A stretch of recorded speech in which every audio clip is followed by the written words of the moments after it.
आज हम बात करेंगे एक ऐसे आदमी की जो खुलेआम धमकी देता था। एक ऐसा आदमी जो कि मुंबई को देश की राजधानी बनाना चाहता था। एक ऐसे आदमी की जिसके दरबार में विरोधी भी हाजिरी लगाने आते थे। इनका नाम था बाला साहेब ठाकरे।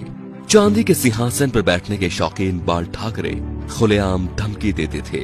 ये बात है सन 1990 के आसपास की। कश्मीर में इस्लामी आतंकवाद चरम पर था। कश्मीरी पंडितों को भगाया जा रहा था। अमरनाथ यात्रा चल रही थी। आतंकवादियों ने यात्रा बंद करने की धमकी दे दी और कहा जो भी अमरनाथ यात्रा आएगा वो वापस नहीं जाएगा। तब बाल ठाकरे ने एक बयान दिया कि हज के लिए जाने वाली 99% फ्लाइट्स मुंबई एयरपोर्ट से जाती है। देखते हैं यहाँ से कोई यात्रा मक्का मदीना कैसी जाती है। अगले दिन ही अमरनाथ यात्रा शुरू हो गई। सन 1992 में बाबरी मस्जिद ढहा दी गई तो बाल ठाकरे आपकी अदालत शो में आए हुए थे। जब उनसे कहा गया कि सुना है ये काम शिव सैनिकों ने किया है, तो वे बोले यदि ये काम शिव सैनिकों ने किया है तो ये गर्व की बात है। बाल ठाकरे का बचपन का नाम था बाल केशव ठाकरे, जो वक्त के साथ साथ बाला साहेब ठाकरे बन गया। 1980 के दशक में बाला साहेब ठाकरे ने मुसलमानों के बारे में कहा कि ये कैंसर की तरह फैल रहे हैं और देश को इनसे बचना चाहिए। 1950 के आसपास टाइम्स ऑफ इंडिया के संडे एडिशन में इन्हीं के कार्टून छपते थे। इन्होंने 1960 में ये नौकरी छोड़ दी थी। बाल ठाकरे को हिंदू हृदय सम्राट कहा जाता था।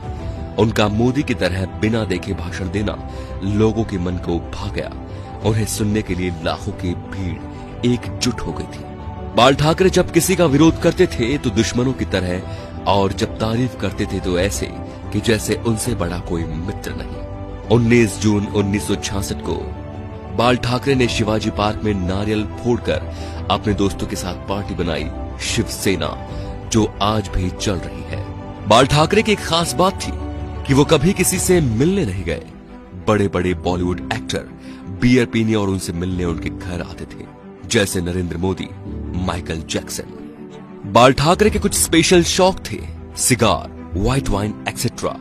ज्यादातर लोग फोटो या इंटरव्यू में उनके हाथ में पाइप या सिगार होती थी। 1999 में बाल ठाकरे पर 6 साल तक वोट डालने और चुनाव लड़ने पर बैन लगा था, लेकिन बाल ठाकरे ने अपने जीवन में कभी चुनाव नहीं लड़ा।